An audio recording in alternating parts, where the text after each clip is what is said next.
Where's this light here?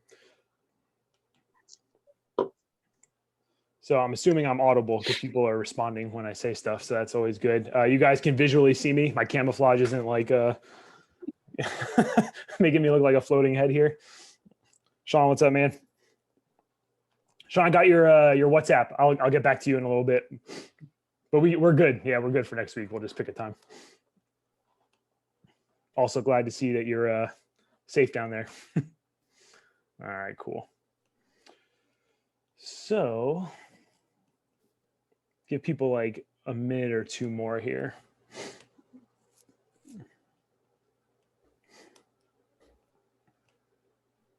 Should we sing happy birthday to a certain person? Oh yeah, Encore. Encore is officially hit his 30s. I told him, it's dude, in 10 years, get back to me. But what you tell me the best decade of your life? I'm telling you, it's going to be your 30s, man. Best decade. Yep. Best yep. decade. Always. Yeah. I mean, I haven't hit the 40s yet. Maybe that's the best. I don't know, but so far. 40s are pretty good. Not gonna lie, they're pretty good. I feel like everything just gets clearer and clearer as you go. Yes. You know? That's kind of what I'm learning. you preserve more energy and time. So yeah, you figure out what matters a little bit better. Not perfectly for sure, but all right, cool. I mean, if you guys want to sing, I'm not going to sing. That'll make it. You'll see everyone get out of this call real quick if I start singing happy birthday. All right, I'm going, just watch your eyes because the slides are bright white, so it might like shock you at first, but I'm going to share this screen here and make sure that we can all see everything. Jordan, what's up, man? How you doing? Good. This is cool. So we got a good mix of people who have been in the mentorship before, are going to be in the mentorship, and who have not been in. So that's always a good mix. So I'm going to present this standard. Let's see. All right. So on your end, can you see slides? Just give me like a thumbs up. Cool. And you can see my head somewhere on your screen here. Okay, cool. So let's see. I'm going to make it so that I can see all these things as well. Give me one sec. Oh, did not do what I wanted it to. There we go.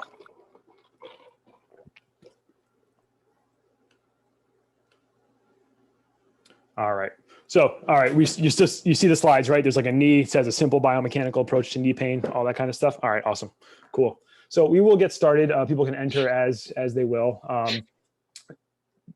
We're going to hang out till the end. So if there are any questions or any discussion or any clarity, context that you would like, we'll definitely hang out so that we can kind of help provide that. The goal is to give you guys some tangible stuff to take away and give you a glimpse into our thought process, just with the understanding, right, we're specifically talking about like knee pain or like knee stiffness or loss of mobility in the knee here.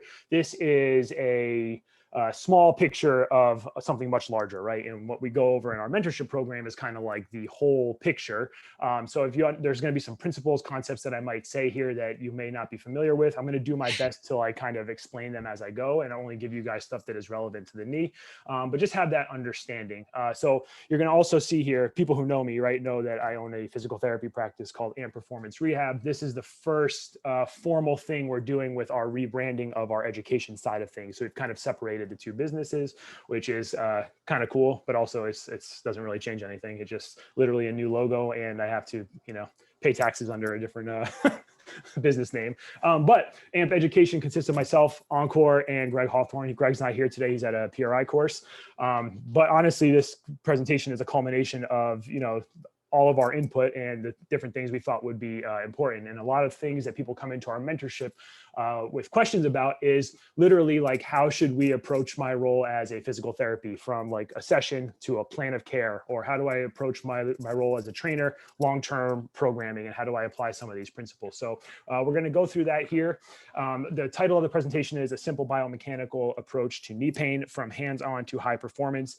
And we chose these words specifically because words like biomechanics and hands-on or like manual therapy or foam rolling or whatever, you know, your interpretation of hands-on is, people tend to take a very like black and white view on these things. They're good, they're bad. Biomechanics doesn't matter. Biomechanics is everything.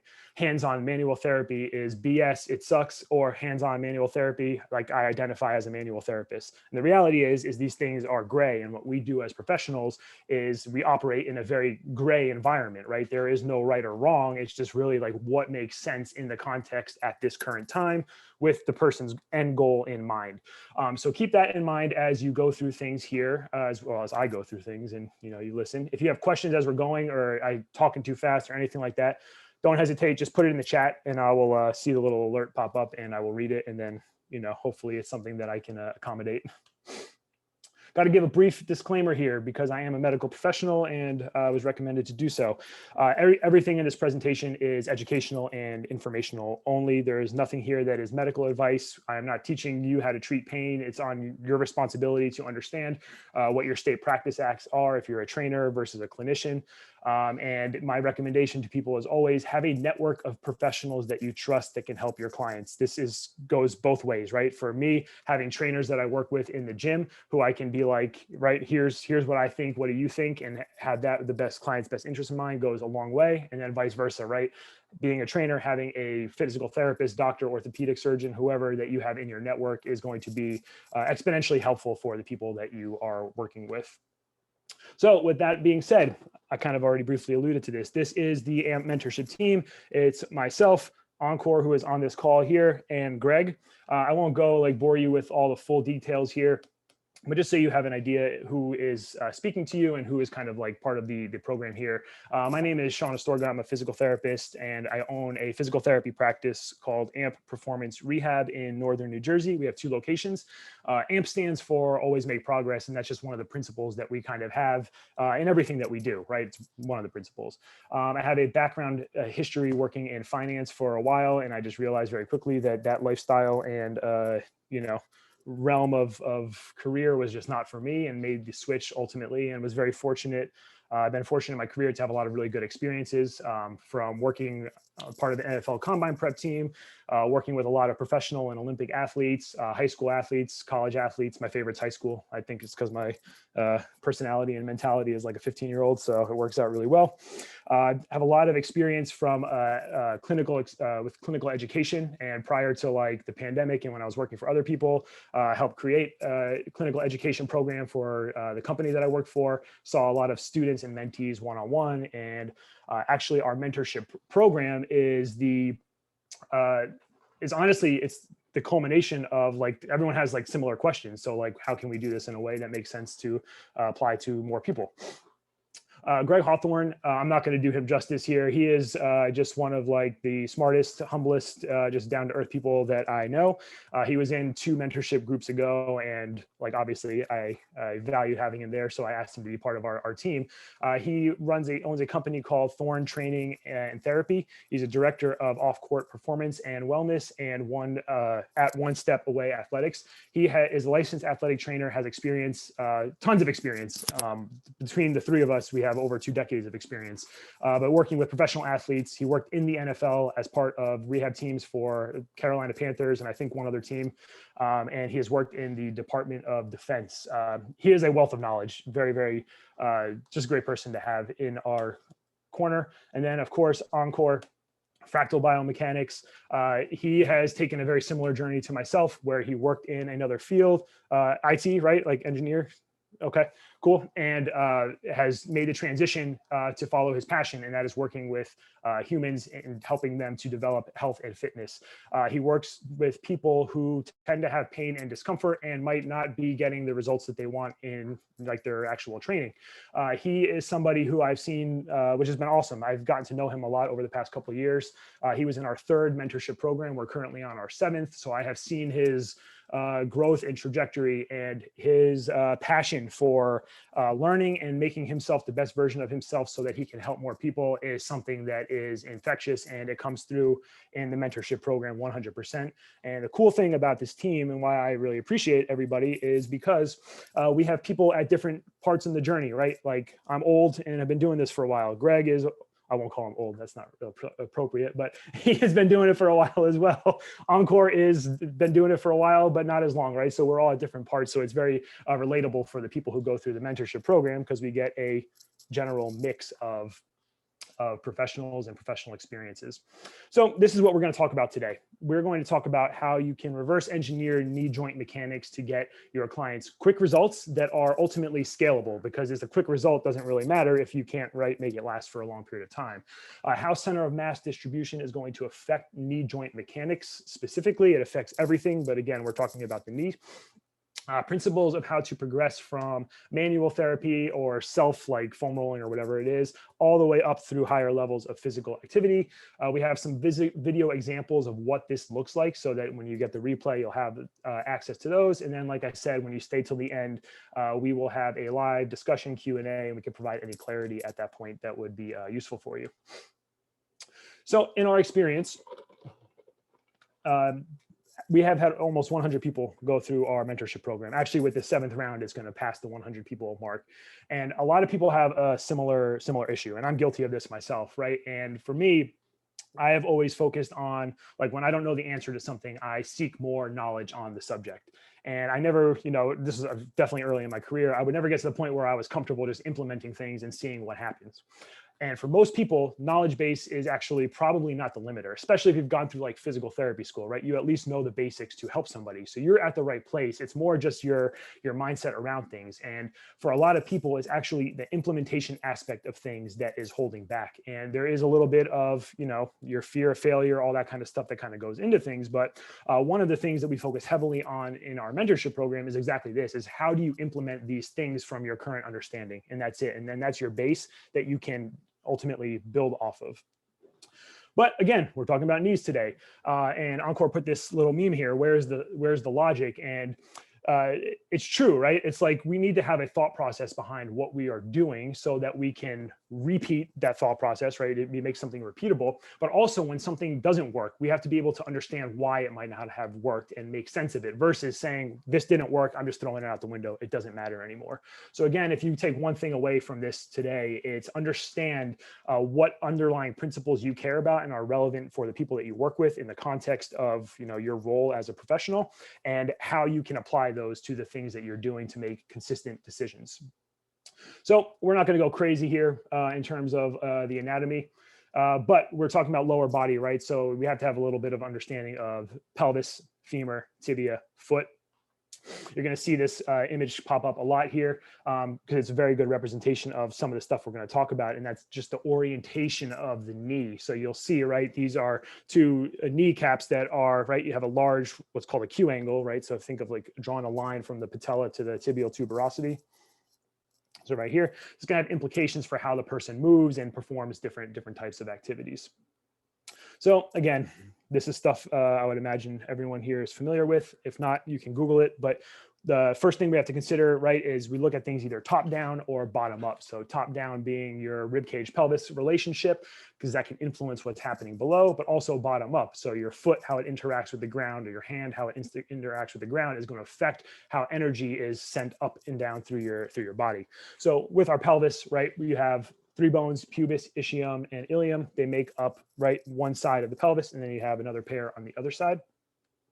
And where this is relevant is because it attaches to your sacrum, right, at your SI joint, and intrapelvic motion. So the motion that happens at the ilia relative to the sacrum is very, very important for force transfer and energy transfer, right, from the lower body to the upper body and vice versa.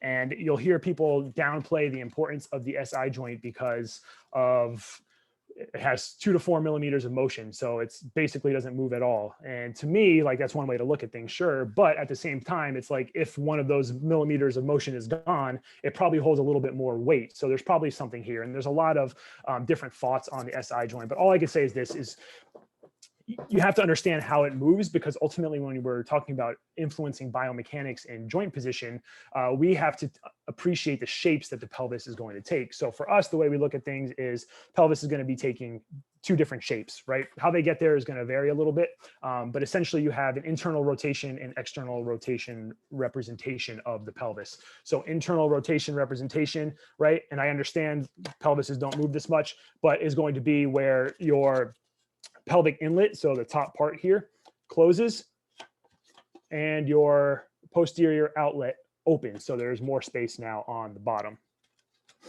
The external rotation version or shape of the pelvis is such that you have flexion, external rotation, and abduction of the ilia. So you're going to have an opening of the pelvic inlet. So there's more space up top, and that correlates with closed off position at the bottom. Everyone on this call, you're going to have one version of like some variation of one of these is going to be your natural resting position. So oftentimes for us, it's restoring some of the mechanics in the opposite direction. That is usually what's going to create some space in the person's body for movement to occur. In terms of the external rotation positions, you can get there in two different ways. One is, and again, this is a little bit beyond the scope of today, but I got a lot of caffeine and we're going, so we're going to just roll with it. One is that ilia moves back on the, sacrum moves back on the ilia. The other is that the ilia pushes the sacrum forward. So if you think about walking, you have one where your foot hits the ground and that's going to push the sacrum backwards. You have one where you're getting propelled to the other side and that's the ilia pushing forward on the sacrum. So same shape, but different actions at the connective tissue. And I saw a comment. Let me just see what that said. There is a reason it moves, Encore. That's why you're on the mentorship team, man. The other thing we got to talk about and understand is the knee. So specifically for us, what's important to appreciate is the shape of the long bones. So the femur and the tibia, which I'll show you now. And we have other visuals throughout the presentation. But also the relationship between the bottom of the femur, so the epicondyles, and the top of the tibia, so your proximal tibia and the tibial plateau, because those shapes are going to dictate, right, the biomechanics that are, you know, I'm going to say supposed in quotes, but that are supposed to happen. So when they're not happening, we can kind of reverse engineer that process a little bit. So if you just look, this is like the worst model I own, so I apologize, but you have an external rotation bias to the top of the femur. And as it travels down, you're going to just notice that it rotates inward. So there is just an internal rotation bias towards how it travels towards the knee. You have the same shape happening at the tibia, right? You have an external rotation bias up top. And as we come down, there's going to be a turn or a twist to the bone to internal rotation. So when you think about like moving, just think about like jumping, right? There is, do I have like a shirt or something? Think of like the bone is twisting, untwisting, right? Twisting, untwisting. Obviously, it doesn't happen at that degree, but just so you have a visual in your head that that is this, how energy is getting absorbed and then utilized when we're moving. Then lastly, we got to consider the foot, right? Because the foot is what interacts with the ground. And as humans, we are subject to the laws of physics because we ultimately live on Earth. So again, I'm not going to go through the bones. I don't know how important they are. But the foot is also going to assume shapes, the same shapes as the pelvis. So you have your supination. I'll show you on the next slide. I have a visual. And your pronation, right? Your external rotation and your internal rotation shapes. How they get to the shapes is going to vary a little bit and depending on the connective tissue behavior that's happening. For us and our purposes, important things to note is what we have on this slide here. So when we're talking about certain exercises and biasing certain positions, for us, the things we care about are the medial heel, fifth met head, first met head, and the big toe. So these are like your tripod foot plus one. I don't know what you call the big foot. I don't know what the 4 version of tripod is, but essentially those 4 points of contact. When you are doing an exercise, and we'll talk about this, it's important to understand what phase of like where you want the person's center of mass, because that's going to dictate where we want pressure in the foot. And we'll have examples of this. So if you're like, what the hell is this guy talking about? Don't worry. I promise you, it is coming your way. So one thing that we care a lot about is propulsion or phases of gait. And if you look in the, I don't know the title of the book, if you know it, Encore, can you put in the chat? Like Michaud's book talks a lot about this because what it talks about is center of mass relative to the person's foot. right? And some of the connective tissue behaviors, the muscle orientations, all of these types of things. And what's good about this and very useful is that you can put people in these positions and train it, right? So it's like when you have a person and you're like, oh, do you feel your quad working in a squat? And they're like, no. It's like, okay, well, what do you feel? I feel my knee joint. Okay, well, that means that the person's right center of mass is too far forward, right? And we need to get their center of mass backwards. So it makes a lot of sense because it's literally how you're going to load your joints through different activities. So I'm going to try and stop this here. So let's see. I would say if we're focusing on three things here, we're going to focus on early propulsion, mid propulsion, late propulsion. So your early and your late propulsion are going to be this representation of a foot. It is a supinated foot, but just like the pelvis, how you get this shape is going to be different. So early propulsion is a situation where your center of mass is behind you. So you're going to have a lot of pressure through your heel, and you're just going to sense the forefoot contacting the ground. This is getting you ready to move into further degrees of internal rotation. So you're going to see, right? This is getting your foot ready to pronate. So the foot needs to be able to lengthen on the bottom. So you need a situation where the connective tissue can yield and the bones can then move into that space. I'm going to show you that representation now. That is that representation now. So when you are pronated, your center of mass is now traveling forward, right? So we went from behind your foot to now over your foot. So you have a situation, right, where your foot is now pronated, your internal rotation wave of force, right, is up the system. You're going to have the same representation up in the pelvis, right? You're going to have a bias towards this kind of force going in this direction. And then we're going to assume that supinated position again.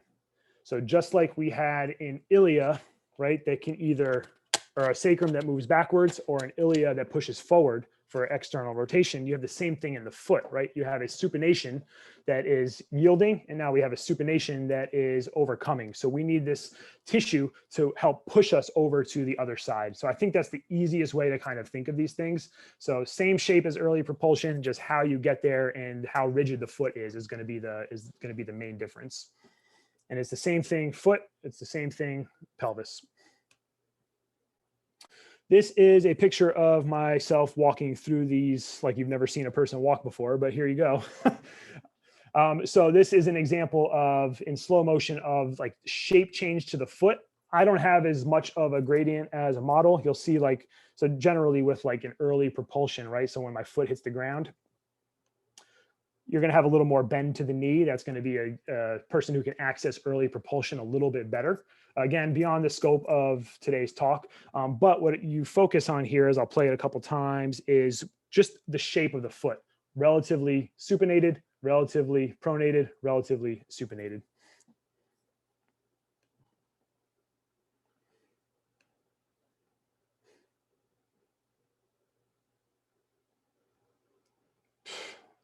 It's a beautiful foot. Making OnlyFans just for my feet. This is gonna be the first video I post. It's a cool image too. Greg shared it with us when he was in our mentorship program. There's a lot of actually data on this stuff too. There's a lot of different graphs you could see in different studies, but I like this one because it kind of shows where the wave of like force travels through the foot as your center of mass travels forward. So I kind of have this in my mind when I'm thinking about like supination, pronation. Cool. So big picture, right? What we're talking about is actually assessing a person's center of mass, right? Their trajectory when they're moving, their orientation in space. And we take a very, very global approach when we are looking at these things. We're going to focus solely today on the knee itself, but we do have some visual examples of my dude, TJ here.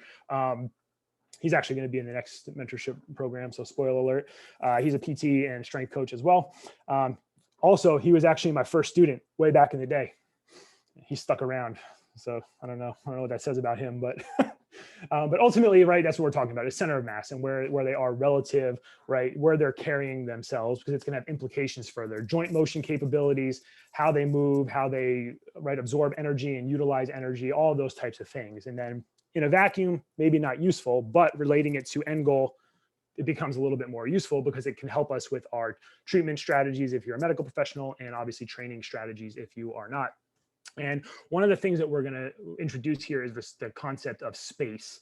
And essentially, right, we move through space and we need to have our joints to go through their joint excursion. So for example, somebody who has a lot of compression in their system, it's going to take up their space for movement. And when you normally might have like 90 degrees of or what is this, external rotation, 90 degrees, right? If you start moving the person's center of mass forward, you can try this on yourself, just squeeze your shoulder blade back, it's going to start taking up your external rotation. So you'll go from a higher position, so like 90, you move, squeeze your shoulder blade, and you're going to get to a number that is a lot less than 90. That's what we're talking about here, is those changes to the orientation. So this happens for a couple of different reasons, right? It's going to be a factor of, right, the things a person does or doesn't do in their life is going to cause the body to adapt in certain ways, of course. But the underlying thing that we care about is essentially is the orientation of the joints and what they are doing or not doing.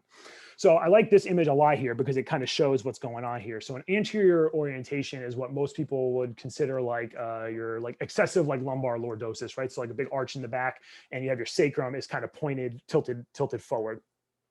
But what this image is very good at showing is that it changes the orientation of what's happening at the femoral head, right, in the acetabulum. So it's going to have certain implications for joint motion.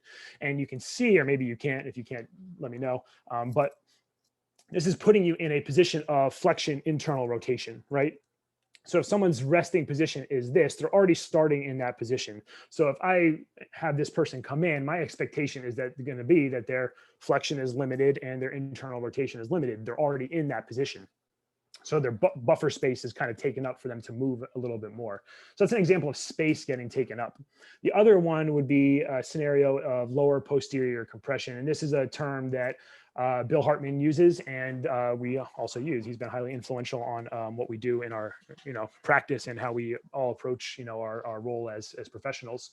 But if you were to draw a line from the top of the trochanter through the coccyx right to the top of the trochanter, that musculature below there, that is your lower posterior musculature. So when we say compression, what we mean is that there is a concentric bias to the tissue. So it's in a relatively like shorter position or tighter position. So it's creating a force on the back of the body as such that translates your center of mass forward. So the visual representation of this would be TJ, which I'll show you in a couple slides here. But think of like a sway back position. That's what we're really talking about.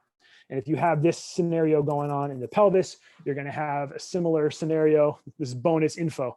Similar scenario going on below the scaps. Similar scenario going on at the base of the skull. And these things, I should say, they're not good or bad, right? In a vacuum, they're just is what it is. We're just describing the scenario. It may have implications for how a person is doing the things they're trying to do. That's what we're getting at here. So.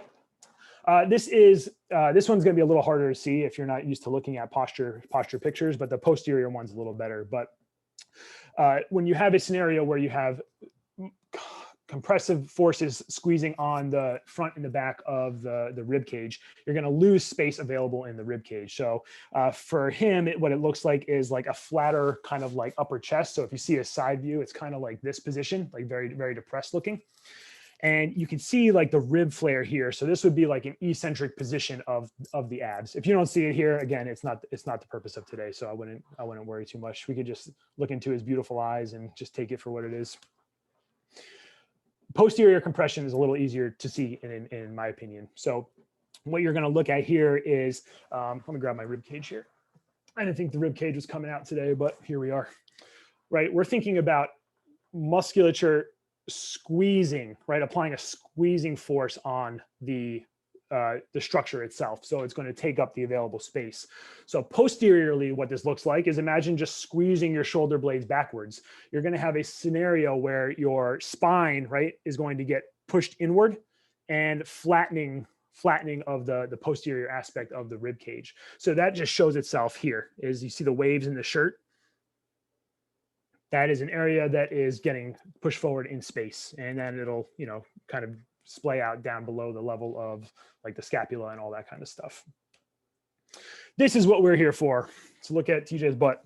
So when you think of lower posterior compression, right? So below the level of the trochanter, if we were to draw a line here, this perfect example is you're ever going to see is you're going to see the wrinkles under like the gluteal fold, and you're going to see like it kind of looks like he has a wedgie, right? That's exactly what we're talking about here. So this is a situation where you have a posterior outlet that is very, very closed off and can't assume, right, excursion of the shapes that we were talking about earlier.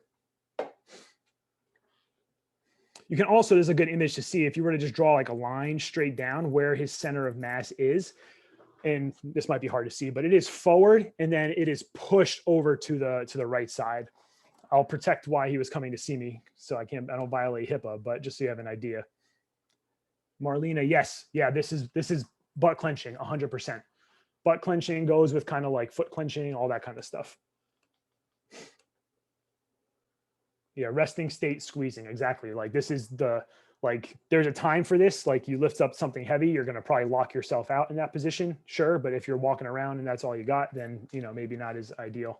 Other like bonus bit of information while you're all here is if you look at the knees, right? The knees are locked out into extension. So this is just like literally like imagine like you just squeeze the crap out of your quad. What this orientation here is doing is going to be the same thing that's happening at like the L5, S1, like facet joint area. So if you were to stand up right now and have your knees soft and just kind of feel what your back feels like, and then extend your knees fully, you're going to feel pressure, right? Like in this area. I'm not saying it's good or bad. I'm just describing how the forces are going to act on the body. Oh, Mike Tonry, I thought you were going to stand up and do it. It looked like you were getting ready to. This is a side view of, well, one, you'll see the posterior lower compression, and what you'll notice or not notice, right, is glute. Because if you think about what's happening, it is a squeezing force that is pushing forward here. So oftentimes when someone has a lot of lower posterior compression, this is what it's going to look like, kind of like flat, straight down the back. It's a little hard to see here with his shirt, but he also has, right, the anterior orientation of the system going on. You might actually see it better here. Yeah, you can kind of see it here, like the wrinkles in the lower L5, S1 area. But this is a scenario, right, where body is pushed forward and then pelvis is translated forward. So his center of mass is hanging out somewhere on the front, and there's a little asymmetry to him. So it's going over towards the right side a bit. But that's global, right? We're talking about knees. So the important thing to understand here, and we're going to go through this video here, so don't get too mesmerized by it yet. But when we think about knee flexion and extension and the motions that happen, right, it's like anything else in our body. It is triplanar, and knee joint mechanics are often taught as flexion, extension. It's a hinge joint, right? Like a door, it only moves in two planes. But the reality is when you look at the shape is that is not true, that there is rotation just to the under, like I showed you, right? The femur and the tibia have a rotational bias towards them as long bones themselves. And then how they actually fit together and make a joint is also going to have that. So I'm going to play this through just once. And what I want you to watch is, you see it better when it goes back towards extension. Watch when the knee unlocks and then when the knee locks into extension again.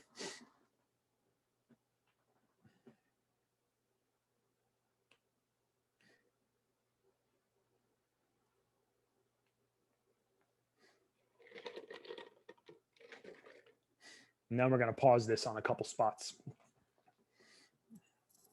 This is a great image. Encore, is this an app? Oh, this is a page named Anatomy Standard. So I've asked the admins that I'm going to use it. So they said, yeah, use it. Nice. I make friends with everyone. So make friends with everyone, man. Yeah, that's it. But if you look at the shape, so let's look at shapes here. We're going to look at the shape of the epicondyles, right? The medial versus lateral shape are just different. I have another image of this so you can kind of see it. That is, what's the word? Iterated, I guess, or you're going to see the shape where this is going to fit into, right, in the tibial plateau. And that was like an awkward way to say it, but essentially the top of the tibia, right? One side is a bigger groove than the other side. But if you even look at just like the ligaments, right? The orientation, right? Like your ACL, your PCL, even the meniscus, right? They have a twist to them. So this twisting is like what I think about happening to the bone, right? I think about happening to the muscles as they squeeze and relax, all those types of things. And you can even see, right, the meniscus here, the shape of the meniscus, right, is such that, right, there is I'm going to keep saying the word twist, right, a twist to it. So when we think about typical knee joint mechanics, we're going to talk in reference to what's happening at the tibiofemoral joint, right? So just literally right at the distal femur and the proximal tibia. You have a proximal tibia that is going to be. This is a right knee. So yeah, this is a right knee. Yeah, I think everything we did was right knee in this presentation. Yeah. What was I going to say? Oh yeah. So this position relatively externally rotated compared to the distal femur. And if you remember, right, shape of the bone. Pulling out my model. Shape of the bone goes from ER down to IR. So we have a twisting motion. So this is internally rotated relative to external rotation. And then it's the opposite for flexion, right? So as we flex the knee, your proximal tibia is going to do the opposite. It's going to start IRing, right, relative to a distal femur that is going to be relatively externally rotated. Your screw home mechanism. Are you guys familiar with what the screw home mechanism is? It's that last bit of rotation that happens as the knee extends and it locks into a position. I believe that's like the last 20 or 30 degrees of knee extension is when that happens. I could be wrong. You can fact check me, but it happens towards the end. So important to know, right? Because when we're talking about restoring some of the relative motion between the joints and restoring some of the tibial IR and all that kind of stuff, like you want to do so from a position that's away from that. So you're going to get towards what's called like your open pack position of the joint, because that's where the most motion and mobility is going to be available. Oh, here's the picture. So these images are a little blurry, but they were the best ones I could find. But this is just showing the orientation of how the femoral condyles, right? So condyles here fit inside of the tibia. And this was just so you know that I'm not a liar playing with models over here. The actual shapes are like this. So your medial, so this is we're looking from a bottom up view of a right femur. So there's your femoral head. Here are the condyles. This is what makes the knee joint, the top part. So you'll just see, right, your medial one is just a smaller shape. You have an angle, right? You can see the angle is towards internal rotation as we move down the long bone. And then you have, again, the longer condyle on the outside. Perfect for the shape of the tibia. Weird how that works out. But when the knee, right, is designed to, or the condyles are designed to fit into the tibial plateau, and these little red ovals I put here are my way of trying to show how they kind of sit in there. I think it gets the point across, but just remember that these here are moving in this direction towards internal rotation relative to the top part of the tibia. So just have that in mind. So when we're assessing the knee joint, right? Just remember, we care when we look at people, right? When we're in the clinic and when we teach things in the mentorship program, we're looking center of mass of the whole person. So that's a very global approach. I'm just going to show examples of how you could look at this in person, right? If you're going to be able to measure knees, and then I put some examples of remotely how you might do this. So I'll just play it through a couple times. This is literally just prone knee flexion. There's nothing magical here.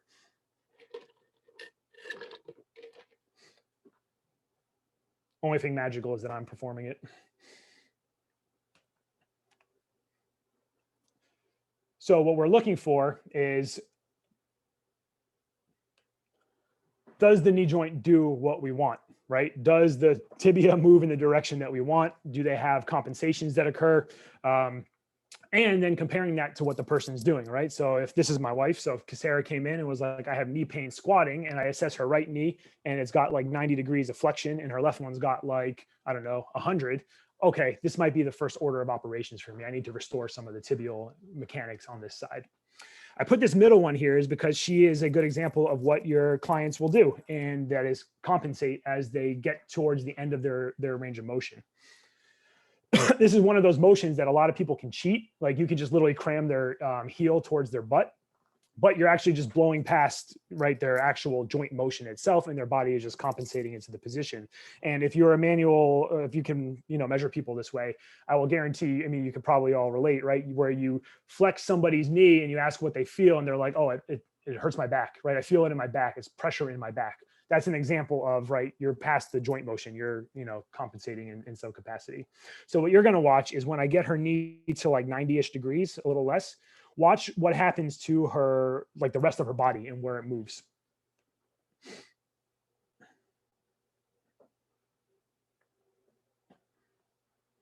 Oh, I even point to it so you don't have to look too hard.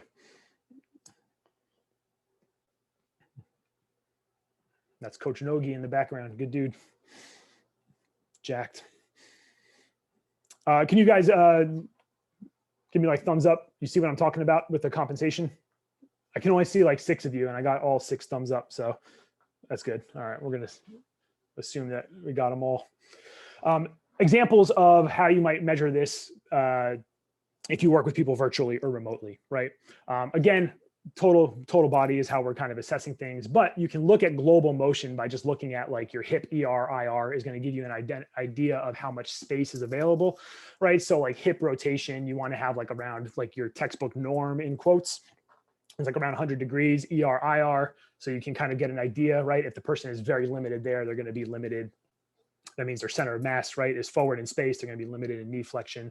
Another simple one you could do is just like a supine knee, heel to butt. So like person can literally just bring their knee to press their thigh to their. Oh my God, I can't talk. What is that called? The shin bone. There it is. Pull your shin to your femur. Those are 2 options that you can utilize. If you're familiar with like cowboy sits or like single leg cowboy sits, that's another option that'll tell you. There's slight differences in how I would interpret these, but like ultimately, like you just need information to make a decision. So this will give you that. And what you'll notice oftentimes, especially if you use this bottom one, is people will have, they might be able to cheat the motion, right? But they'll have a different sensation. Like this one feels good, it's easy, but when I do it on my other side, it feels like pressure in the front of my knee, right? Pressure in the front of the knee, immediately I'm thinking, right, fluid in the front of the knee, so we need to get center of mass backwards. So this is kind of the meat of everything. So this is a general framework or thought process that I have in my mind when I'm working with people. I am not going to talk about like education and like communicating with a patient and client. Like I'm going to just speak as a professional to you guys. But no, that is a huge part of what we do. And we do not discount that. There are sessions where that's the priority of what we do.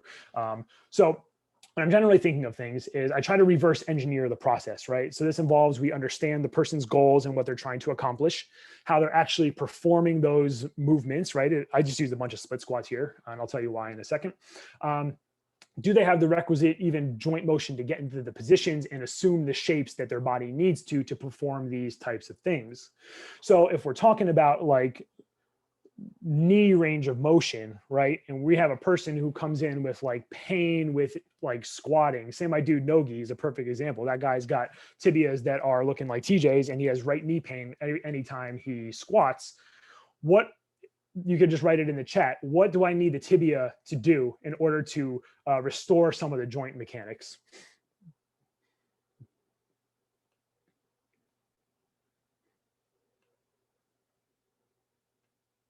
So if you understand that, it's going to make a lot of sense when we're going through here. Man, look at this crew. We've got 3 IRs. We need a proximal tibia that is going to start to be able to internally rotate. Does everybody need manual therapy? 100% no. But there are going to be times, and I'm happy to talk about my thought process when I might use these things. There are going to be times where it is very, very useful. So it's important to understand when that is and figure that out for the people that you work with. I personally think of stuff like joint mobilizations or even like this self foam rolling mobilization as a regressed, like the most regressed form of joint loading, because I'm literally putting the joint in the positions that I want. Then from there, you can scale it to higher level things. So now it doesn't become, okay, manual therapy sucks or manual therapy is everything. It's like, okay, manual therapy is useful and here is when it might be useful. So if we want the tibia to IR here, what do we need to get the femur to do? You can put it in the chat, put it in the chat. Yeah, let's see what we got. The opposite, ER, exactly. So we can do a lot of things to set us up for success here.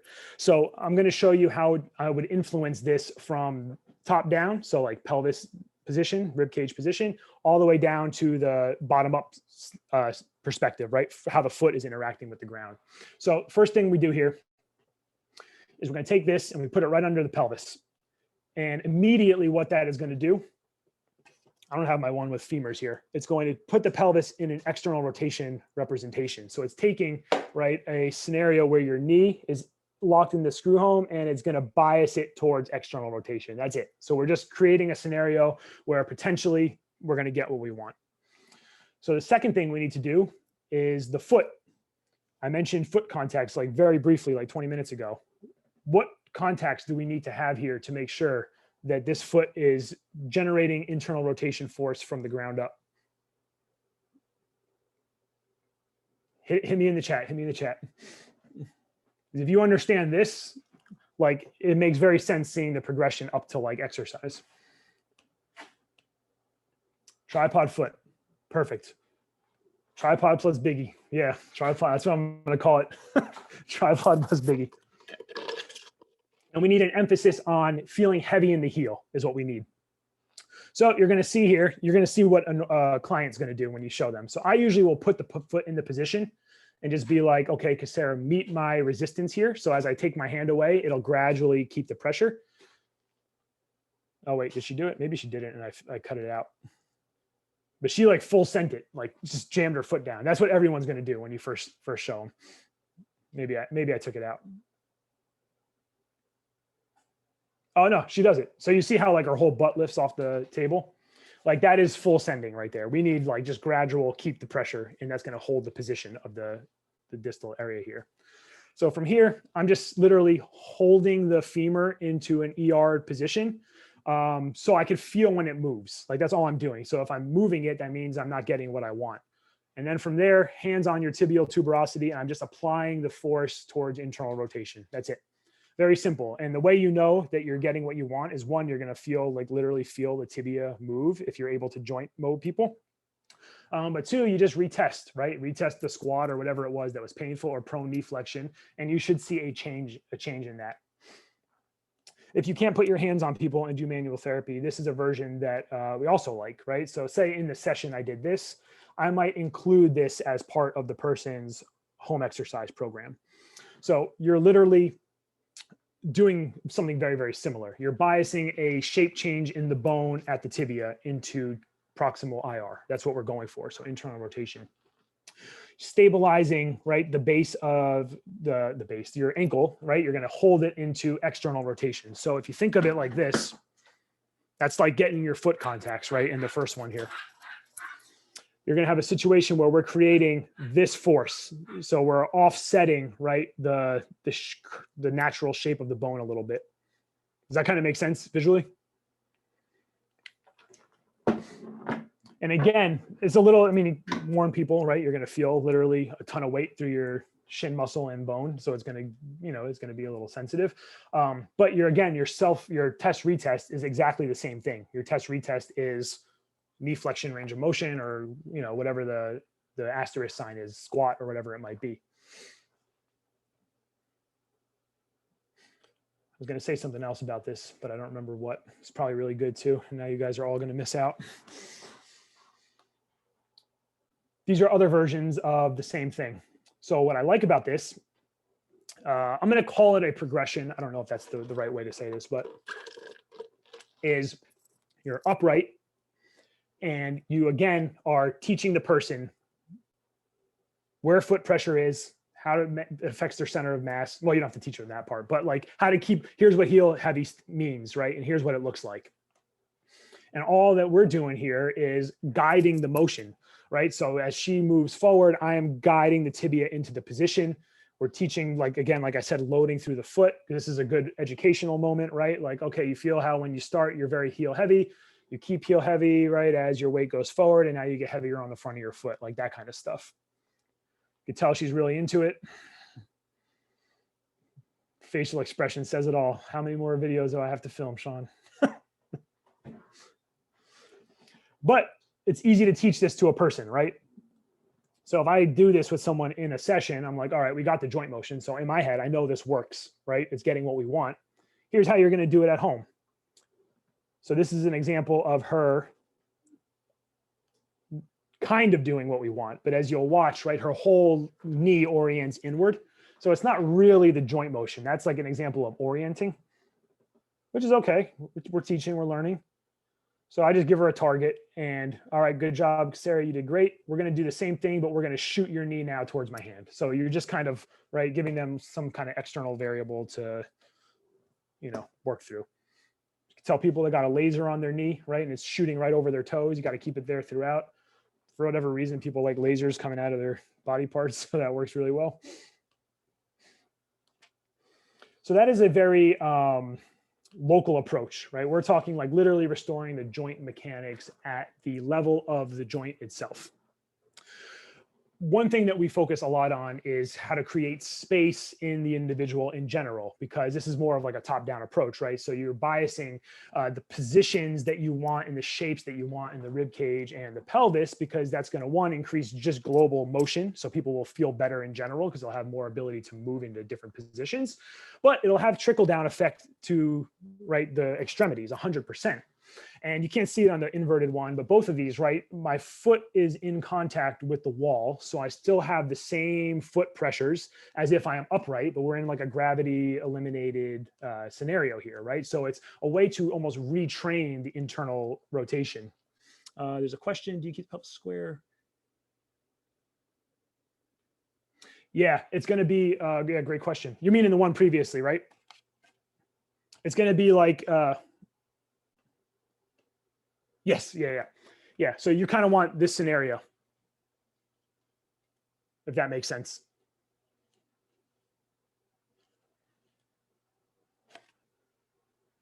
I can't see you on my screen, so it's give me a thumbs up. Or a yes in the chat might work better because I can't see you. So yeah, that would make more sense. Okay, cool.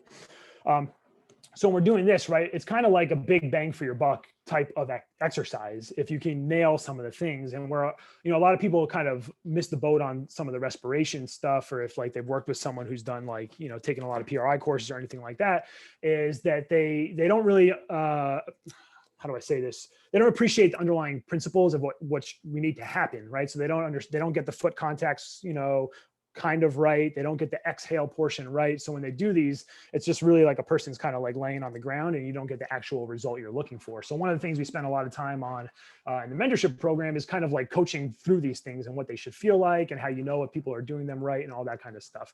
But essentially, just for our purposes today, you can do everything we're talking about and not really need to worry about any of the respiration stuff. But if you are trying to get someone to move and feel better and get a lot of joint motion back in their body so that they can do the things that they're trying to do, I have yet to find a way that is better than nailing some of these like respiration based exercises.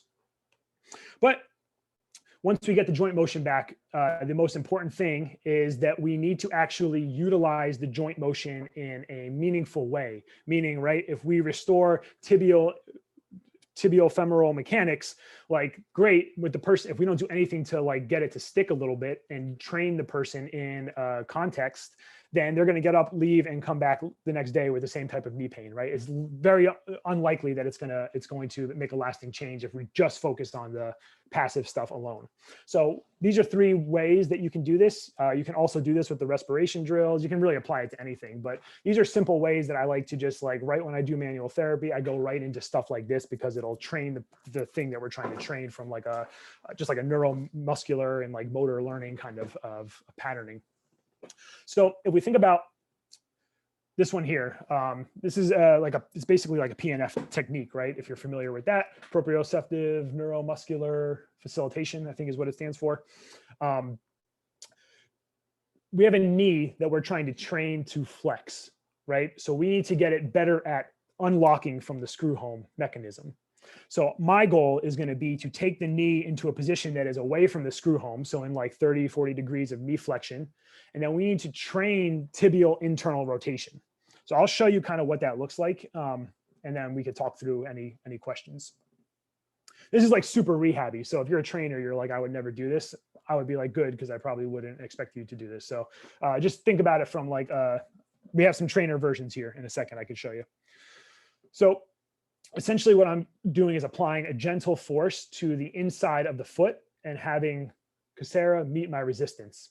What I focus her on is the knee laser, right? You have a knee laser coming out of your kneecap and is shooting straight ahead. You have to keep that position throughout. So we don't want the femur moving in and out or anything along those lines. And she is literally meeting my resistance. So if you think about like hamstring muscles, right? They have this kind of pull on your tibia. We are basically trying to like facilitate like a medial hamstring to kind of rein in the inside of the tibia. So bias like a position of internal rotation, if you will. One way to think about it. Does that kind of make sense? And this is very gentle pressure, like nothing crazy that I'm doing here. It's very like literally meet my resistance, and it is like pretty soft.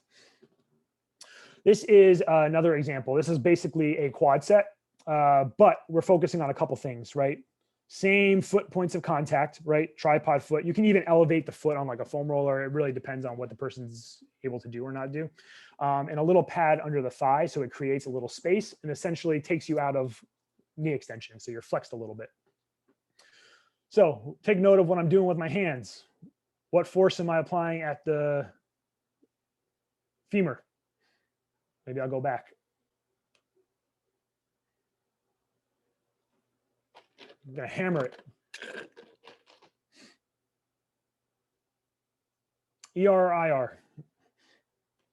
Maybe it's hard to see.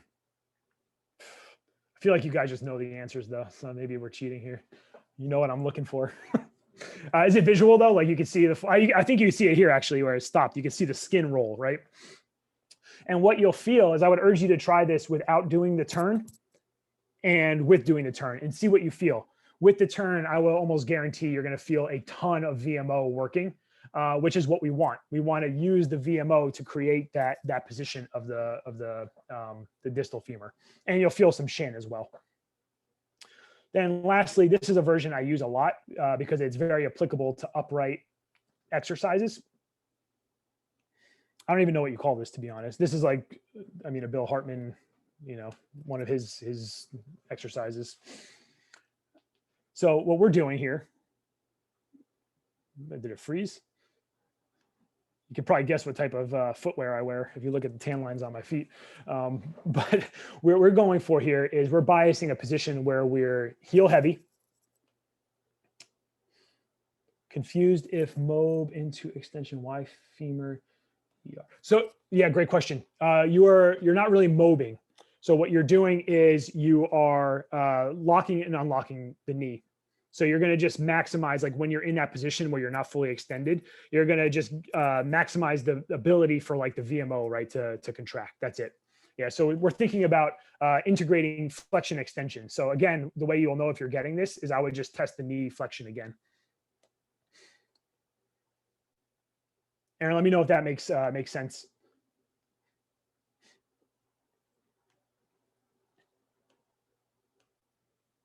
Okay, cool. So here, you're going to see me roll my foot to supination and then gently bring it down to pronation. This is a very, very important here. So what I usually will tell a person is you got to cue your brain onto your heel. You know what heel heavy feels like. We need to keep heel heavy throughout. You're going to use your ankle muscle to exaggerate the positions. So we're going to put them, literally take them to the lateral aspect of their foot and then slowly lower their foot down to the ground. The goal is that we can just maximize the relative joint positions. That's it. And then from there, it's literally use your ankle muscles to pull yourself forward and backward as you're staying heel heavy. Very easy way to teach a person, right, prior to doing like a split squat or something that's higher level. And what you'll see, top of the tibia is moving inward relative to the femur. That's all we're going for here. If you can't see that, let me know. I can play it a couple times. I think I have it on the next slide as well. An example of not doing it versus doing it.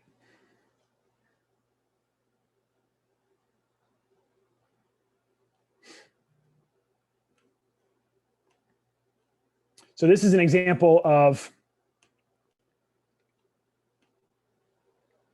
kind of doing it, but cheating the motion. So watch how when she rolls her ankle outward, her whole leg goes with it.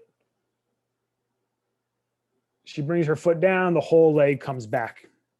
And just type like yes if you see that, or like why. I can play it again. That is an example of somebody literally orienting, so not getting the joint position.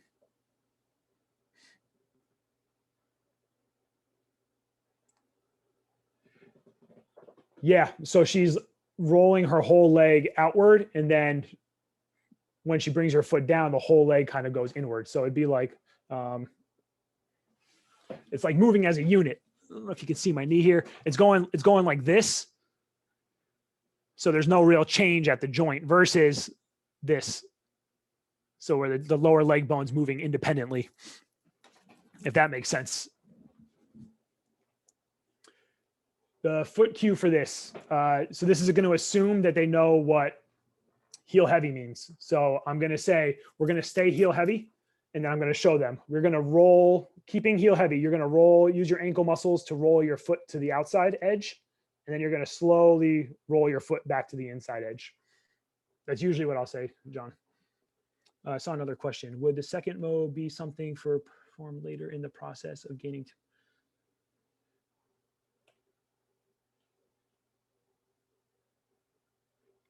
Yes, John. Yeah. So you're going to, the forefoot is going to be like very light pressure.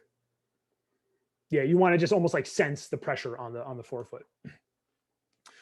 Victor, yeah, you would use this. Honestly, you could probably use it right away because it's a way to get, essentially what we want, right, is, I'm going to go back a sec. Oh, went back too far. So we're talking about, we're talking about this one still. And I see the confusion because it's not, you're not moving towards knee flexion.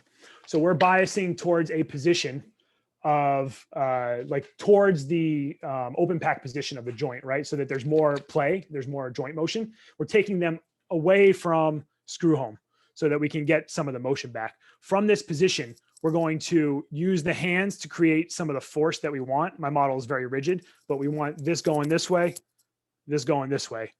From there, you're basically training the screw home mechanism. I don't think it'll be interference. We're just literally like, here's how, hey knee, this is how you lock and unlock using the joint orientation, if that makes sense.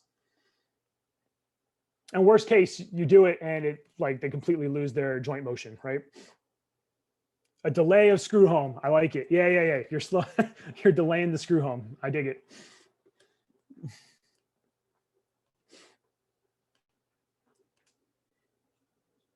Space-time, yeah. Oh man, it's gonna get weird if we keep going down that rabbit hole.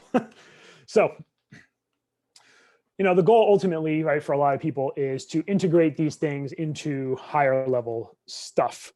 So when, in my brain, when I'm thinking about restoring joint motion capabilities on a person, there is no right or wrong way to do it, but there are probably better ways than others, and it's all gonna be kind of context dependent on the individual.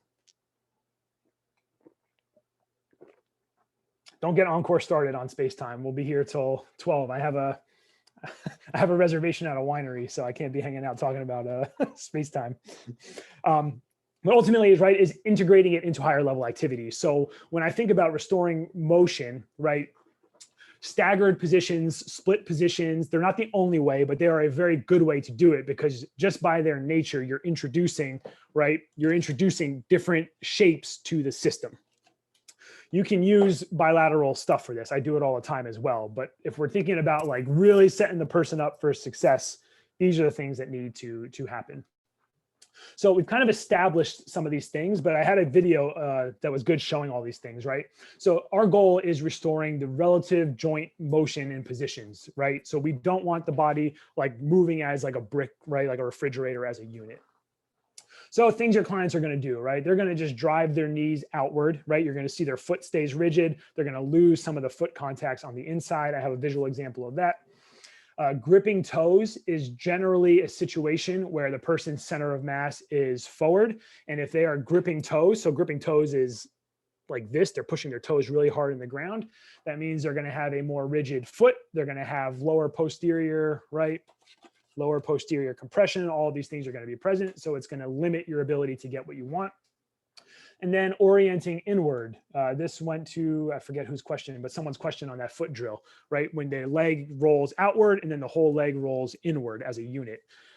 So I have some examples and I'll point out what these things kind of look like. And again, right, these are not good or bad. They're just describing the situation. And if our goal is to restore mechanics so that someone feels better, gets more mobility, if these things are happening, you're probably not going to restore it or you're going to limit your ability.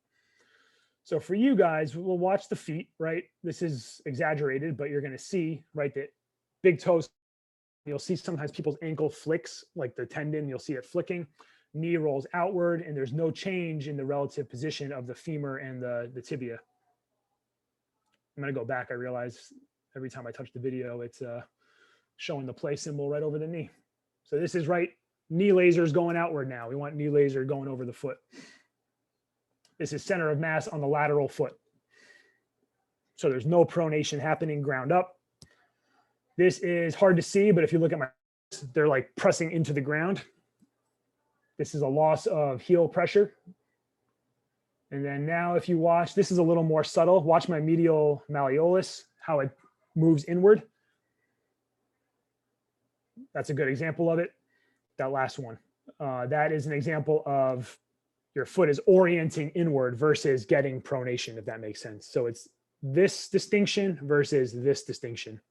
I don't have my foot model here. I don't know where it went, but does that kind of make sense? The last one? I know it's a little hard to see.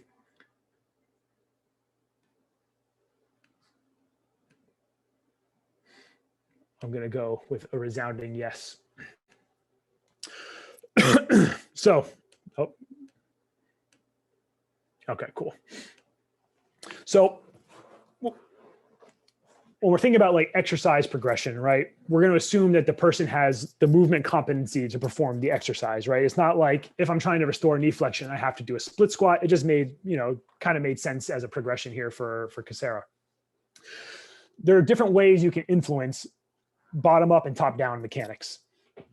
If you have a weight in front of you, it's going to shift your center of mass backwards, right? If done, obviously a certain way. So we're thinking about like unshrugging shoulders and getting like a reach with your elbows to keep your body more vertical. It's going to create space on the backside of your body so that your body has space to move into.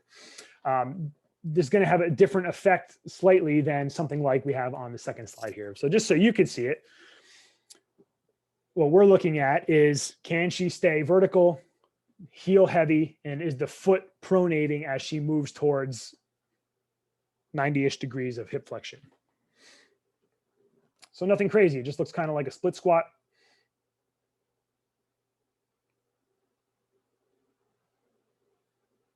You could think of like the shin as what's happening here at the sacrum.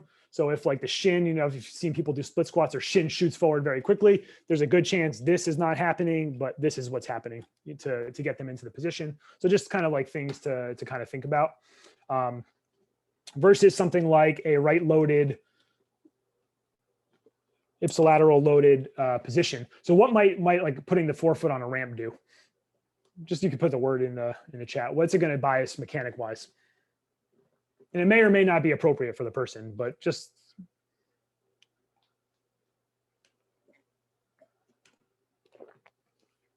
yes to all those things. Yeah.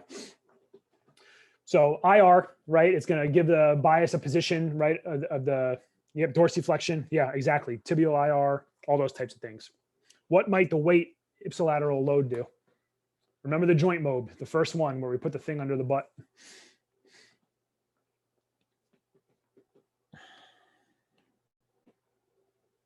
Dude, I'm going home. This is it.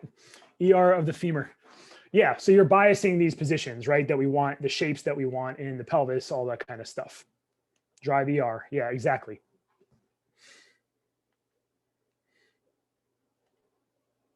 Sometimes when people have a hard time keeping their forefoot, like the big toe on the ground, this makes it harder for them, or sometimes it makes it easier for them, right? So you just got to, like, worst case, you do it and you're like, although in your head, you're like, that does not look like what I want. But then you're like, all right, great job, Kasera. We're going to move on to the next thing. And then we just call it like a day, like it never happened. So an example of how you can, modify it based on the person. So these are things, right? Also, like in a rehab setting, I would just use this in the rehab setting. If you're thinking about like as a personal trainer, maybe in the warm-ups to bias, like the movement prep to bias the positions that you want the person to be able to access. You can apply these same principles, right, to their accessory work or even their main lifts. Like I use split squats. I wouldn't probably use a goblet, maybe like a safety squat bar or something like that as like the main lift. Just appreciate that as intensity increases, right, the ability to access relative joint motion is going to decrease, and it's just a matter of, I'm going to say trial and error with the person because it's going to be context dependent. Setup for this is ball of the foot on the ramp or toes? Ball of the foot. Yeah. On the ramp. You want the heel on the ground, ball of the ipsilateral weight drive ER. I don't have a kettlebell here. Trying to think of a visual way to have you feel it. What was your name again? Sorry. The question is, why would the ipsilateral weight drive ER? So if you stand up, right, I'll just stand up and do it. So you have your forefoot here, right? We want to get position shift in this direction, essentially. I'm exaggerating it. So by having the weight here outside of your base of support, it's going to bias the position. It's going to bias the turn. But if you just stand up and put yourself in this position and like literally just like bring your arm out to the side, it'll be subtle because it's not a lot of load, but you'll kind of feel that same shift in body weight.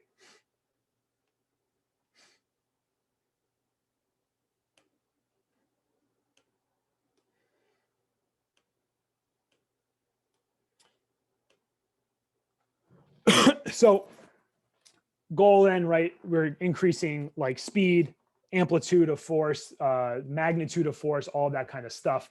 One of the concepts we talk a lot about is ability to manage internal pressure. So that means like your organs and how they flow, their ability to unweight the pelvic floor,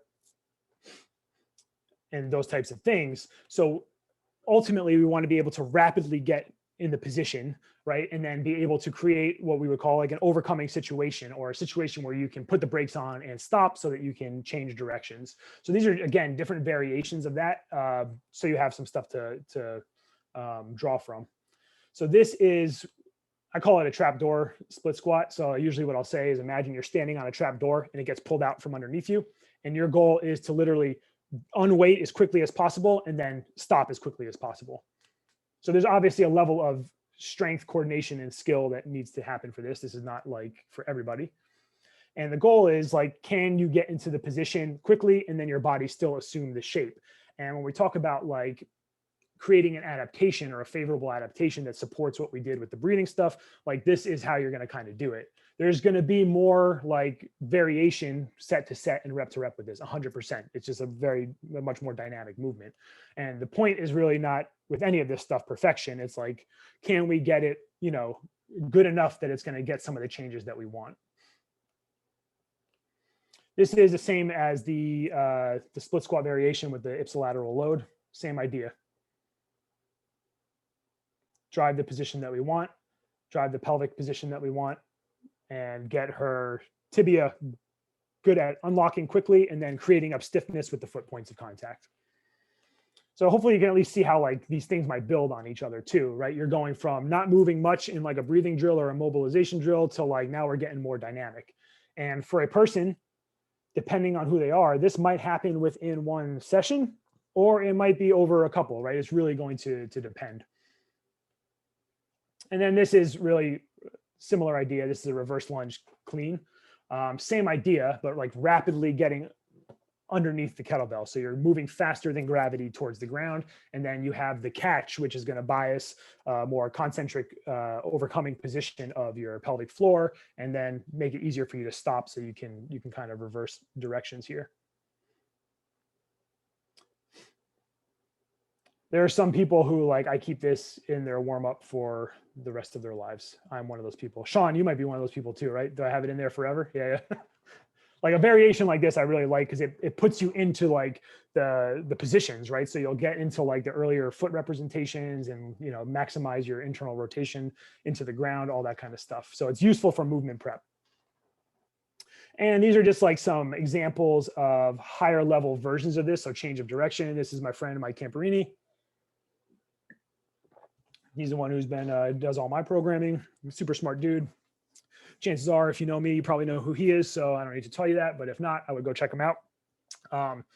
But this is just an example of how you can manipulate like change of direction drills. So this would apply for like staggered deadlifts. It would apply for lateral lunging. These are all ways we can just set up constraints to bias the positions that we want. So what you're going to look at when I play these videos, this first one here is going to be this. So you'll see the orientation, right? So he draws red lines. I don't know why he puts red lines. What is that, internal? I don't know what the red line's for, but basically he's showing, right, his leg is orienting outward and he's not able to get into the position that we were describing here, where you're biasing, right, the proximal tibial IR, distal femoral ER, all those things. And then just by simply utilizing a ramp to bias the foot position, you can get the bottom up influence on the system. So I'll just play it a couple times. It's slow motion, so it has dramatic effect to it. You can even see as he's reaching, right, his leg is already kind of in that orientation. Again, not good or bad. We're talking about optimizing here, right? Optimizing how the person loads tissues and all that kind of stuff. And just type yes if it's visual, or no if it's not visual. I can go through it again. It may be helpful to see the other one first too, because you can kind of compare.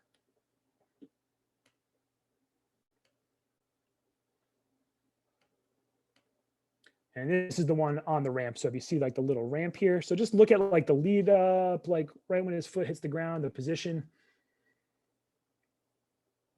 So obviously in like a game setting, well, there's a couple things here that are actually useful. One is you also have a target too to aim at, which is going to be useful just from like a motor learning standpoint. But two, it just forces, right, the foot contacts in this position. So you'll drive the force from, you know, bottom up.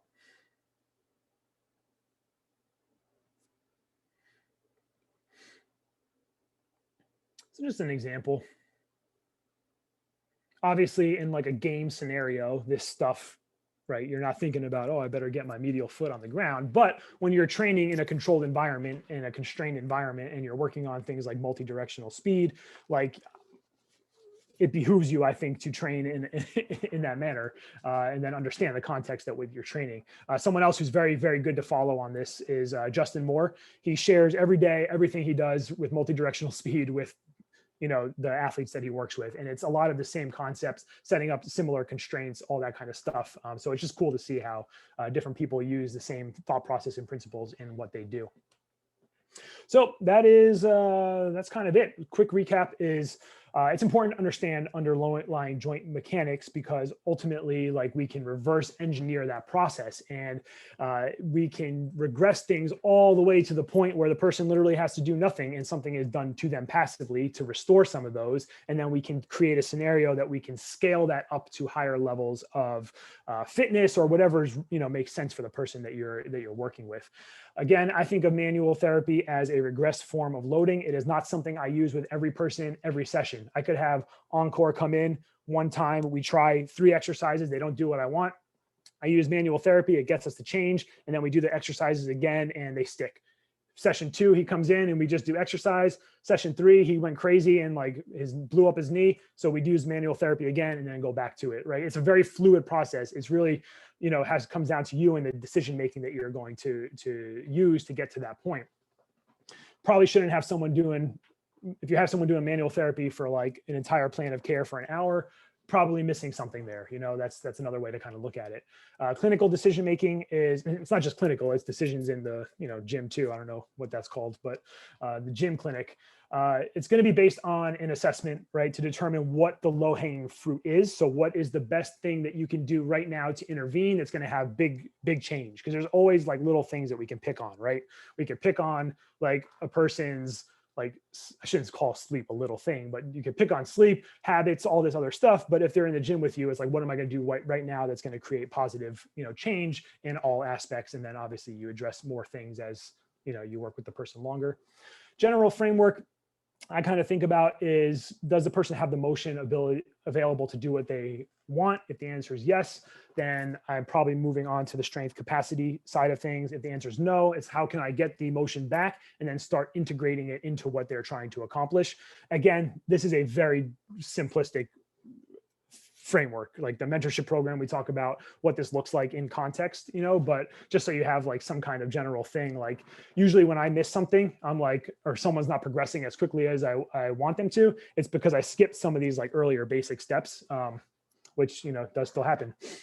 And then bottom up approach versus top down approach, like you're going to influence the system in both directions, right? So creating the space from the top down approach is usually very useful to make sure they have enough global mobility. And then bottom up, it's like if they just go back to doing what they're doing with no thought about, right, how they're squatting, how they're running, how they're doing stuff, your limitations or your ability to get to the end result is going to be slightly limited. These range of motion changes also are how people get very, very quick wins. So we work with a lot of people at AMP who have had like knee pain for a very long time, or they've had shoulder pain for a very, very long time.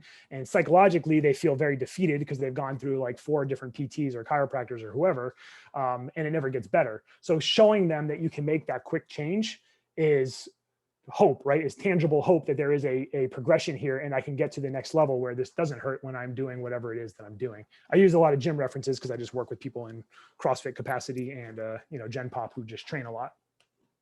So my favorite picture of Encore, what is next from here? I mentioned this in the beginning. This is Encore 15 at 15 years old, right? 2015 picture. Oh, 2015. I was like, damn, you actually, yeah, that would have been half your life ago because you're 30 now. Just keep reminding you. There's 2 choices, right? Like I mentioned, we have 20 years combined experience between all of us, more than 20. I don't know how to do the math on that. But you have 2 options, right? One is you take all the information, realizing that this is a small picture of a much larger framework, and watch a bunch of YouTube videos, take a bunch of courses, and try to kind of figure things out. Or you can commit to being the go-to person for your clients and use our principles and model that we teach in our mentorship program, which is proven to get results. We have people on here now who have gone through the mentorship program and who are in the next one. So if you are the type of person who is ready to understand and implement the things that we just talked about so that you can help your clients get quick wins and, more importantly, long-lasting results, then I'll walk you through what our AMP mentorship program looks like and what it entails. And we do have a special offer for people who have stayed registered and stayed till the end. So this is kind of an overview of what the program is, right? It is a 12-week small group and one-on-one mentorship program. It is a hybrid for clinicians and fitness professionals who are trying to differentiate themselves by being better able to help their clients. We do this in 3 ways. 1, principle-based framework, right? I don't expect people to treat like me. I don't expect people to approach training like I do, but I expect, people to have some kind of principles that they operate from that are going to be able to carry through in the entire body of work that they have.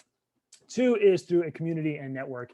And one of the benefits of being in a group setting is that you are going through the same struggles with people at the same time, or struggles that people have already gone through if they have more experience than you, or struggles that other people are facing that you can also, shed light on because you have experienced them yourself. It is, in my opinion, the best way to learn. I'm in a business mentorship with people on this call right now. I think I saw Mike on here for sure. And it's the same thing, right? It's like business problems that other people have faced, I'm currently facing. So it's like very helpful to get that kind of feedback and advice. And then lastly, and this is the biggest one, is practical application. Like literally, what does this look like for your population that you work with? If you can understand what like you should feel in these like breathing type stuff, or the positions that you should be getting in and all of that kind of stuff, the rest kind of becomes easy because you can apply it to a bunch of different contexts. These are like the main tenets of the program. So like I said, right, it's one-on-one and small group. So we have 5 one-on-one sessions with either myself, Encore, or Greg. And the goal is to provide any type of context that we can that will be helpful for you. That is like a very vague statement, but one of our principles as a company is human first, right? So we care about you as the human and, obviously the professional stuff, all that kind of stuff. So we've helped people with business related questions, life-related questions, whether like school or job offers, all that kind of stuff, all the way to like the nitty-gritty biomechanical stuff. Anything is on the table here. And it's like, we use the word mentorship. I know it's kind of like diluted now in this current space, but we literally mean like what it sounds like, mentorship. Small group sessions. So we have 4 different opportunities per week. So that's 48 total opportunities in a small group environment where we literally go through the material, practicing this stuff, coaching this stuff, presenting case studies, all of that kind of stuff. It's a very immersive process. The goal is not for you to come 48 times. If you want to, that's great, but not all of us have that kind of time available. The goal is that you have 1 or 2 times that you're able to make per week, and those are available to you. And then the third thing, I should have said it first because it's listed as number 1, is the educational module. So we have 12 weeks of the material pre-recorded so that people can watch it on their own time. And we use that for the basis of our discussions as we go into like the group calls and all that kind of stuff. And these are some other things that are included with the program. If that was like meat and potatoes, this is like dessert, I guess. I don't know. It's a weird, I don't know why I went with a food analogy there, but student portal study sessions. So we have a private Zoom link that is for you guys to use. This is where you meet up with like your partner in the group or your accountability partner in the group and work on some of the projects like assignments. You can talk shop, you can meet up with other people from prior groups. It's a very, very useful thing that we have not utilized a lot up until this point, but when you're in the next group, you will utilize it a lot because we've made some really, really positive changes to the program. Group training. A lot of people are curious just to like literally about like what it looks like when like I program for someone, right? So we have you on our group training platform. You can take advantage of that as well. Might as well get fit and jacked and super athletic while you are learning about, you know, how to do that for your clients. We have some special like live guest lectures that are specific for people in the program versus like the free ones that we do. Private Slack channel. Slack's not the best for organizing stuff, but we're getting better every time we use it. But it's just a place where we can share relevant articles, relevant videos, relevant studies, whatever it might be that is related to the content. We give you our training assessment templates. You just put your logo on them. Same thing that I did. They're Mike Robertson's, so same idea there. I mean, having templates is important. I shouldn't gloss over that because it's at least if you're learning new things, right, you have a framework to kind of follow, and then you kind of from there figure out, right, what is useful and what is not. And then some special events. These happen randomly. We've had some in-person stuff if you're in like New Jersey area or local to the area or willing to travel. Some types of like, you know, Q&As. We used to do a journal club, that kind of stuff. Those things, like, they're kind of fluid, but if they happen, you have access to that. And that is exactly how you can get quick wins for your clients. This is the curriculum. I won't read the whole thing to you here because there's like a lot of stuff. It's 12 weeks. The first 4 weeks or so are heavy on some of the fundamental principles, the underlying joint mechanics, exercise concepts that are going to get applied later throughout, and how to assess all of these things. That's the big thing. We talked about a knee today, right? It's about how do you assess the entire person and make sense of it relative to what their goals are. From week 5 on, it's pretty much all exercise based. We start with building it from like the respiration based drills, if that's something that you're going to utilize from a principle standpoint, and then literally like how do you coach these things in different positions as you progress someone from like hook line to more upright things. Gym based things, right, from like squats, hinges, and like pressing to your accessory upper, accessory lower body stuff. This is like your core stuff too, right? So think of like arm bars, chops, cable pressing, whatever, hook floor pressing, all that type of stuff. Split squats, your staggered hinges, all those types of things, and how you can simply just apply some of the biomechanical understanding of the shapes that you're trying to achieve to an exercise and then scale it to a whole program. That's really what our goal is, because it can get confusing and it's very easy to get in the weeds with some of this stuff. And I don't think that it has to be that way. And then weeks 11 and 12, 10, 11, and 12 are all putting the programs together: weight room programming, aerobic conditioning programming, and then case study presentations from like you guys and from us. We're gonna do a lot of those throughout this current group.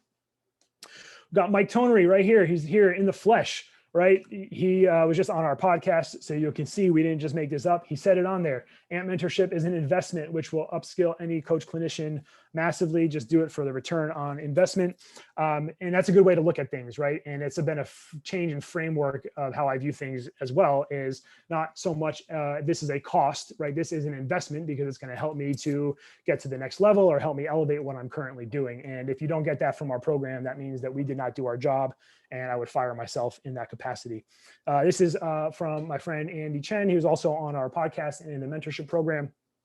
Extremely helpful. It helped me see things from a different lens, which evolved my framework. And what I appreciate about Andy, he's, well, a lot of things as a professional and human, but he is somebody who is like, he thinks like I do, right? So there's some, confirmation bias there, but it's like, okay, how is this useful for me now and how I work, right? So it always gets down to the principles and how you can scale that to something that is meaningful for your clients. We have 3 options that you can register. We have a pay in full option, which is what most people who have registered, we've had 14 or 15 sign up so far during the pre-sale. You save a ton of money this way, and you'll get access to a free course. You'll see, you'll save $350 off the total investment. We have 2 other options if that is not feasible. We have a 6-month and a 10-month installment plan, right? Both of them have benefits, right? 10 months, it lowers the monthly cost dramatically. 6 months, you will save $100. And as a thank you for registering and for your time today, what we're doing is 2 different things. So the program is officially starting October 17th. So we have a ramp up period of about 2 weeks before it gets going. If you apply for the program, this is not even committing. You literally just have to apply to the program by this coming Monday, October 3rd at 11:59 p.m. my time. You will save an additional $150 off of your investment using the coupon code that's here, and I'll send this to you so you have it. And you will get a free access to our upcoming course called Fundamentals of Anatomy, Physics, and Biomechanics.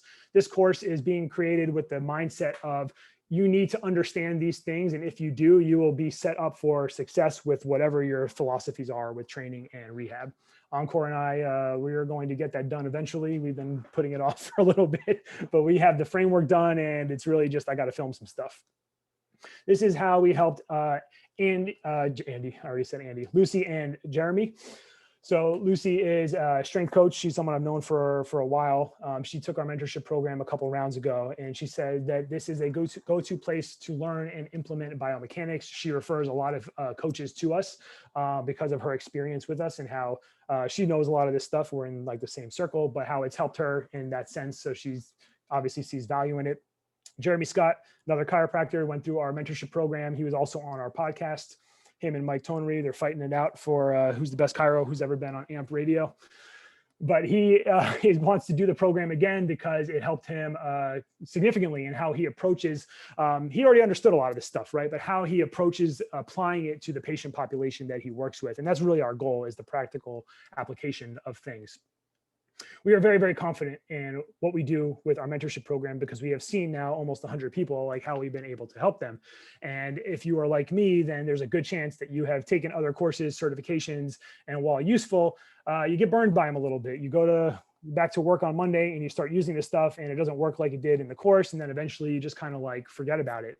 And the reality is, right, without getting to the principles, that's going to be the norm. And it was the norm for me for a while until I started working with some of the mentors that I have. And we are very confident in AMP's mentorship program and that it will help you get your clients faster and more long-lasting results, literally while you're going through the program, that we take on the risk. And if you put in the work, you show up to 80% of the calls, ask for help, go to the one-on-one calls, all that stuff, and you are not seeing the results, literally, I will refund you 100%. I will give you your money back, no questions asked. We've never had to use this and I don't plan on it, but it is an option if you are worried about, the risk of investing in something that is what it is. PJ, this is how we helped him. PJ is the man. He is someone who, again, he reminds me of, a young version of myself. I just have more facial hair. But someone who takes a ton of continuing education and it wasn't really helping him get to the next level. He was just accumulating knowledge and certifications and really was having trouble putting it together into something that is useful, that he can actually use with his clients. He's a trainer in Boston. He has PJ Training is his company. You should look him up. He's a good dude in general. But all the mentorships I did before AMP didn't meet up to my expectation levels. AMP mentorship changed the game for me. He's on our podcast saying this. So again, if I didn't just write words here, they're real. And then in Yaki, he is I mean, he's super smart. He could probably teach this program, but he is somebody. He's an osteopathic student, I believe. Encore, is that right? Yeah, student and a personal trainer in Spain. He is someone you should also follow. He is doing like really cool stuff. But he went through our program a few rounds ago with Encore actually. And his thoughts were that the material is easy to digest and implement. And the reason I put that is because a lot of people who come into the program or who are on the fence, they think they're not ready, right? They think that it's just like this like super high level thinking. And it's like, oh my God, I'm never going to be able to get there. And the reality is we teach it like I could teach it to my mother, right? And she has zero idea what a knee joint even is. But we teach from that perspective because if we can communicate it to a professional in that way and communicate it to our clients that way, then it's only up from there, right? They just have to build on their knowledge base at that point. So just a recap. If you are applied, that does not mean registered, literally applied. It's free to apply. By this Monday, 11:59 p.m. Eastern time, you get access to the entire program, everything that is included. You will get a coupon code to save $150 off of the total investment. And you will get free access to our upcoming course that is valued at $197. It is yours for free. And it is literally everything fundamentals, right? We're big on fundamentals, fundamental things you need to understand as a movement professional. And lastly, I think this is the last one. I thought that was the last one, but this important dates. Start date is Monday, October 17th. Registration ends the day before, October 16th. We always have people last minute who kind of sign up, which is cool. But we also close registration when it is full. This is the 7th time we've run it. All 6 times previously have sold out. So it's going to sell out. So it's really a matter of when it gets filled. If you are applied again by this Monday, you will get all of the benefits, special pricing, free course, all that kind of stuff. After this Monday, those offers go away and the program is at its full price. That really was the last slide. And there you go. You have this slide takes forever to say thank you, but we do thank you for your time and for coming to listen to what we have to say. We hope it is useful for you. If you want to hang around, I have 23 more minutes and I'd be happy to, Encore and I can answer any question that you guys have. Yeah, anything related to anything we've talked about, any of that kind of stuff, I'd be more than happy to hang out here. I could pull up previous slides.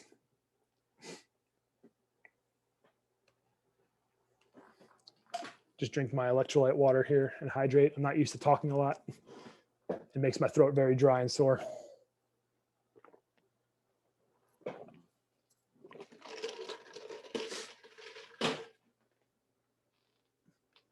Thanks, Mike.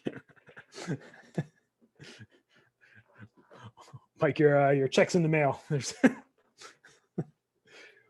Can you show the femur and tibial model? Oh, full screen. Yeah, of course.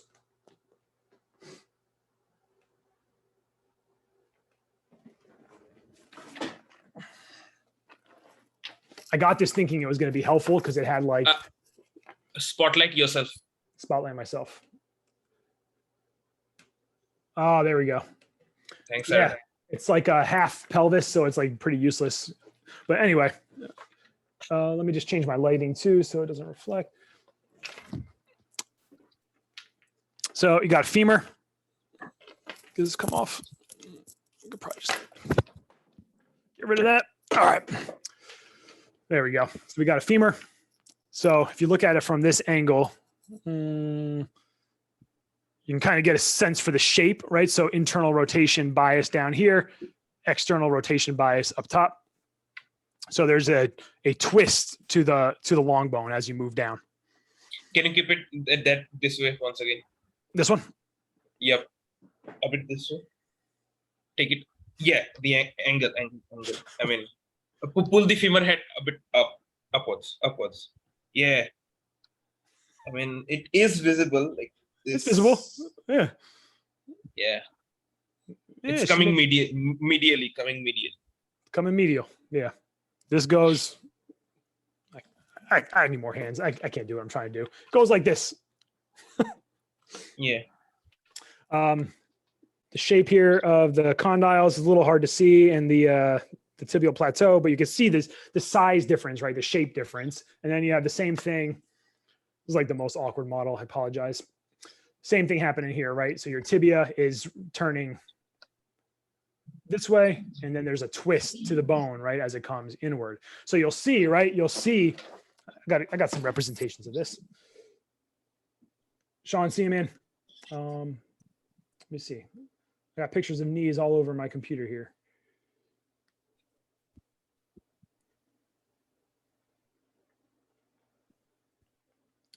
Oh, no, I don't. Never mind. I lied. It's on my phone then.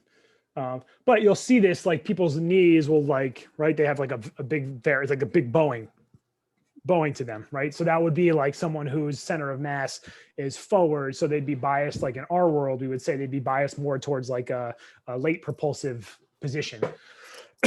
So when you have that, that's joint motion is all taken up at that point. They're kind of pressed here, right? Lower posterior, center of mass is kind of on the balls of the feet a little bit. You're going to see like toe crunching, all that kind of stuff. Not good or bad. It's just describing the situation. Okay, I had another question. Yeah, of course. So when you spoke about the anterior orientation, and in one of your corrective exercises, where you said if you see somebody with an early flexion in their knee because they're anteriorly positioned or oriented, would it help if the front foot was elevated it would kind of help them to stack? Yeah, 100%. Yeah. So that would be, great question. That would be a consideration. So for example, if a person has trouble like keeping their center of their torso upward, something like elevating the front foot is going to help them shift to the back leg more. Yeah, even So in hook lines too. Okay. Yeah, even in hook line, like in those drills, like they might have trouble getting their foot into the position. So elevating like something small, like it might even be something like, I mean, maybe a little bigger, like this, right? Like a little something to put their feet on might help them. Encore, you have a picture of that, don't you? Yeah. I'll have to see. Yeah. Okay. Yeah. No, sorry, I didn't mean to put you on the spot. Jason, talk to Sean. No worries. Other available times. Oh yeah, Jason, we can figure that out, man. Yeah, we can. Yeah. And Jason, honestly, the 13th is, and if you're actually, I have you in my calendar. I remember seeing your name pop up. Yeah, you're fine, man. If you want to keep that date as well, either way is fine. Once the application happens, you're good. Yeah, because that like notifies us in the system, so we see it, right? So like, we give, we're not trying to make people fight over it, but.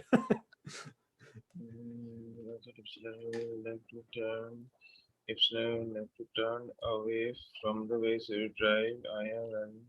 So okay. I thought cause the leg to turn away from the weight.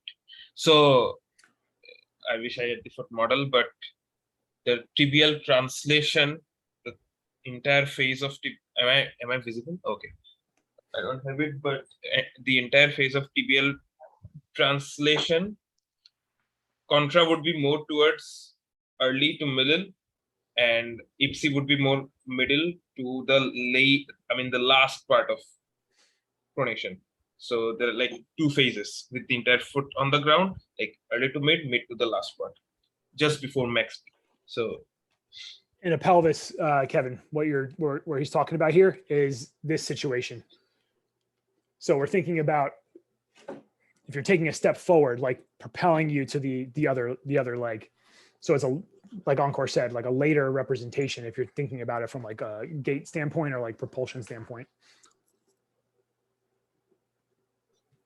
Yeah, of course, man. Yeah, that's a great question.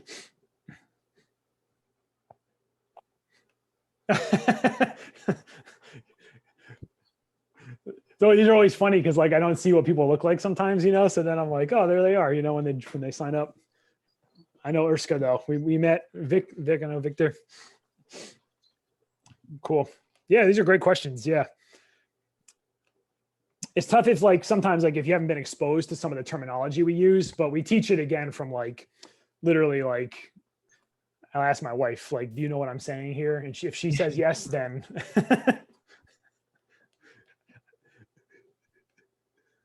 Thank you for Thank you. coming. Thank you.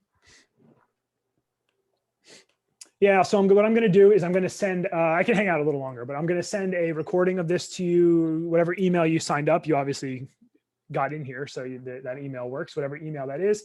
You'll get a recording, and with the recording, you'll see the link to apply for the mentorship program. Application is literally 2 questions. That's it. Why do you want to join? And what are you struggling with, whether it's in your business or your practice or, as a, professional. And it just gives us some kind of context to be like, okay, are they the right fit and can we help them is really what we're trying to accomplish with those 2 questions. And most of the times we can, most of the times. Cool. Is this where we're saying happy birthday to Encore at this point? I have to go to my cousin's birthday now. Damn, what a weekend for you guys. Birthdays. And festive season as well. So yeah. Yeah. All right. Well, if there are no more questions, I really do appreciate you guys spending time with us on a Saturday morning for much longer than we had scheduled. When I ran through this presentation by myself, it was 45 minutes. And obviously it was like an hour, 45 minutes. So there you go. Awesome. Cool. But I really do appreciate your time. Look forward to sending you the email. Look forward to that. And then, yeah, we will all, I'm assuming, talk soon at some point. Yep. Cool. See you, everyone.